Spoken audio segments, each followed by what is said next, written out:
चलिए, good evening. हम लोग अभी क्लास 10th के मोस्ट वीवीआई इंपॉर्टेंट क्वेश्चन को कर रहे हैं जो हर वर्ष पूछा जाता है। और यह आपके एग्जाम के दृष्टि से इतना इंपॉर्टेंट क्वेश्चन है बउआ, इसको हम लोग पी वाई क्यू कहते हैं। P Y Q, what is the meaning of P Y Q? Previous year question है ना, जिसको पीछे कई वर्षों में पूछा गया। ये जो क्वेश्चन आप देख रहे हैं ना, ये क्वेश्चन ऐसा इंपॉर्टेंट क्वेश्चन है ना, एक बार छोड़ करके एक बार हर बार पूछा जाए। फर्स्ट न तो सेकेंड शिफ्ट में पूछबे तो कर, समझ गए ना। यदि आप पीछे के पार्ट्स को नहीं देखे होंगे ना, अभी हम लोग 150 क्वेश्चन को करने के लिए जाए, ये उसी का पार्ट है। तो 150 क्वेश्चन आपको तैयार करके हम शॉर्ट्स का दे रहे हैं, बात समझ गए। अब 8 लॉन्ग का ऑब्जेक्टिव में लगभग 500 ऑब्जेक्टिव हम आप लोगों के लिए तैयार किए।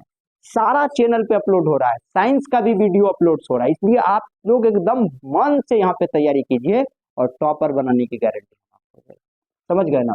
तो क्या कहता है क्वेश्चन, आज का जो पार्ट है वह क्वेश्चन क्या करे समझ, कहता है एक बेलन की त्रिज्या तथा ऊंचाई क्रमशः 4 मीटर तथा 14 मीटर, यानी कि त्रिज्या जो है 4 मीटर है और ऊंचाई जो है 14 मीटर। तो उस बेलन का आयतन ज्ञात करें। बउआ इसमें हमको दो गो चीज दिया है, एक गो चीज निकालना है। तो जो दिया है ना उसको पहले लिख लो। तो क्या लिखेंगे, दिया है, क्या दिया हुआ है, बेलन की त्रिज्या, बेलन की त्रिज्या दिया हुआ है 4 मीटर। कोई दिक्कत? त्रिज्या को हम लोग किससे डिनोट करते हैं, तो आर से डिनोट करते हैं, ठीक है।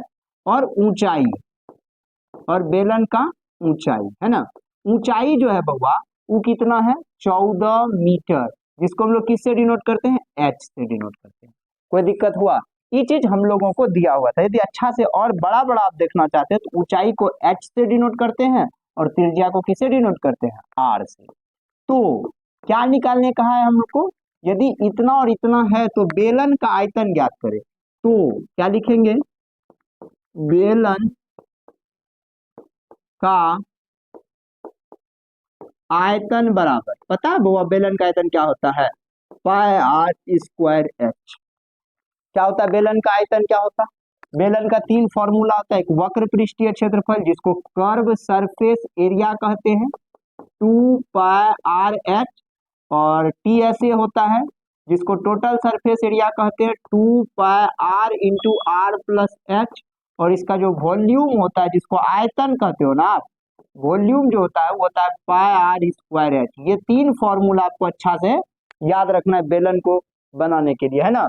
तो बेलन का आयतन होता है पाई आर स्क्वायर एच। अच्छा से शायद इसको आप समझ गए होंगे। देखो बउआ, क्या पाई का जो मान होता है ना वो होता है 22/7, और आर का जो वैल्यू है ना वो है यहाँ पे 4, यानी 4 इंटू 4, क्योंकि स्क्वायर है, स्क्वायर का मतलब होगा 2 बार कोई चीज को लिखा जाएगा। और एच का वैल्यू है 40।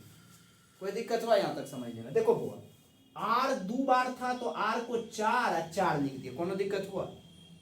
एच 14 था तो यहाँ क्या लिख दिया, 14। बस आपको ये 3 को फॉर्मूला याद रखना है ना। तो देखो बउआ, 7 का 7, 7 दूना कितना हो गया, 14। तो 22 को 4 से गुना करेंगे ना तो 88 हो जाएगा, और 4 को 2 से गुना करेंगे ना तो 8 हो जाएगा। अब इस 88 को जो है 8 से गुना कर दो तो कितना होगा, 88 64 का 4 हासिल 6, 88 64 6 70, 704 मीटर क्यूब। क्या हो जाएगा बउआ, मीटर क्यूब आंसर। अब देखो 3 यूनिट होता है, जब कोई क्षेत्रफल निकालोगे ना तो उसका यूनिट जो होता है स्क्वायर होता है। मीटर रहेगा तो मीटर स्क्वायर, सेंटीमीटर रहेगा तो सेंटीमीटर स्क्वायर। आयतन जब निकालोगे ना तो मीटर रहेगा तो मीटर क्यूब, सेंटीमीटर रहेगा तो सेंटीमीटर क्यूब। और यदि परिमाप निकालते हो किसी चीज का तो मीटर या सेंटीमीटर। ये आपको याद रखना, ये 3 जो यूनिट है, ये तीनों यूनिट को आपको याद रखना। शायद इस सवाल को आप अच्छे से समझे होंगे, लेकिन एट अ ग्लांस में एक झलक में एक बार बताने का प्रयास कर रहे हैं। कहता है एक बेलन की त्रिज्या तथा ऊंचाई क्रमशः इतना और इतना मीटर है, तो उस बेलन का आयतन ज्ञात करें। तो हमको दिया क्या था, बेलन की त्रिज्या आर, आर कितना सेंटीमीटर है, 4 सेंटीमीटर, और ऊंचाई कितना सेंटीमीटर है, 14 सेंटीमीटर। कोई दिक्कत हुआ? तो बेलन का आयतन निकालना है। क्या निकालना है बुआ, बेलन का आयतन। बेलन का आयतन का फॉर्मूला होता है पाई आर स्क्वायर एच। क्या होता है बुआ, पाई आर स्क्वायर एच। अच्छा से समझिएगा।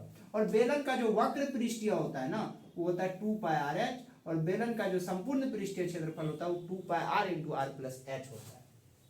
तो पाई का मान होता है 22/7 और r का वैल्यू था 4 यानी 4 इंटू 4 और h का वैल्यू है 14 इसलिए हम 14 लिख दिए। इसको जब कटाए तो आंसर आया 704। शायद इस क्वेश्चन को आप अच्छे से समझ गए होंगे, जरा सा भी दिक्कत नहीं होगा। मिलते हैं हम लोग नेक्स्ट पार्ट में, तब तक के लिए बाय।